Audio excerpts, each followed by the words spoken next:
I'm Antonia, and this is my series Alternative Stories, where I explore the books, films, and versions of Greek myths which have really stuck with me for being different.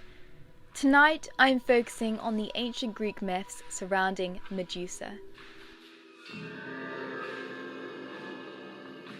You might be most familiar with Medusa as the gorgon with snakes for hair who can turn people to stone with her gaze, decapitated by the hero Perseus. In Hesiod's Theogony from the 8th century BC, Medusa was the daughter of two sea gods, but suffered the woeful fate of being mortal. After being seduced by Poseidon, she is killed by Perseus, and out of her head her two children, Chrysaor and Pegasus, yes, the winged horse, are born.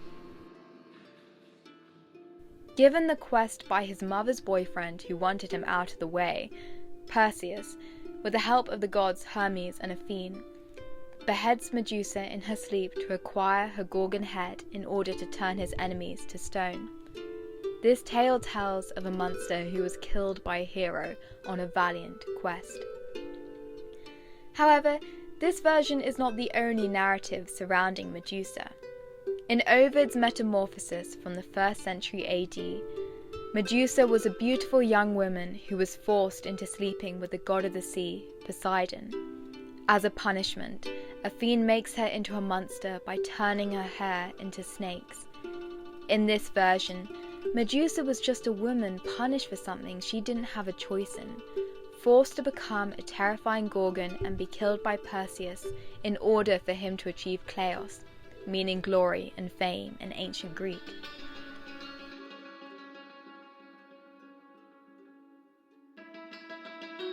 Artwork has also been kinder to the legacy of Medusa.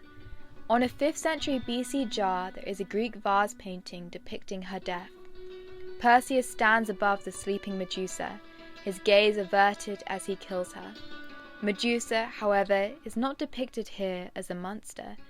She is rather a sleeping woman wearing a patterned dress, her snake-free ringlet squashed against her hand while she sleeps.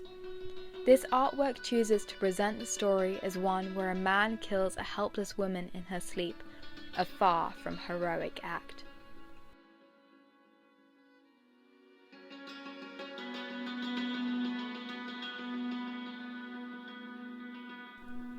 I first heard the story of Medusa on a history CD that I had when I was younger, and it has stuck with me ever since because it shows how easily we accept the categorization of heroes and villains.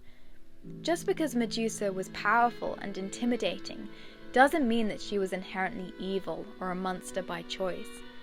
The story of a brave hero defeating a terrifying non-human is exciting and popular, overshadowing the other side to Medusa's story, the one of a beautiful but helpless young woman who was turned into a monster against her wishes, and who deserves another chance in our narrative.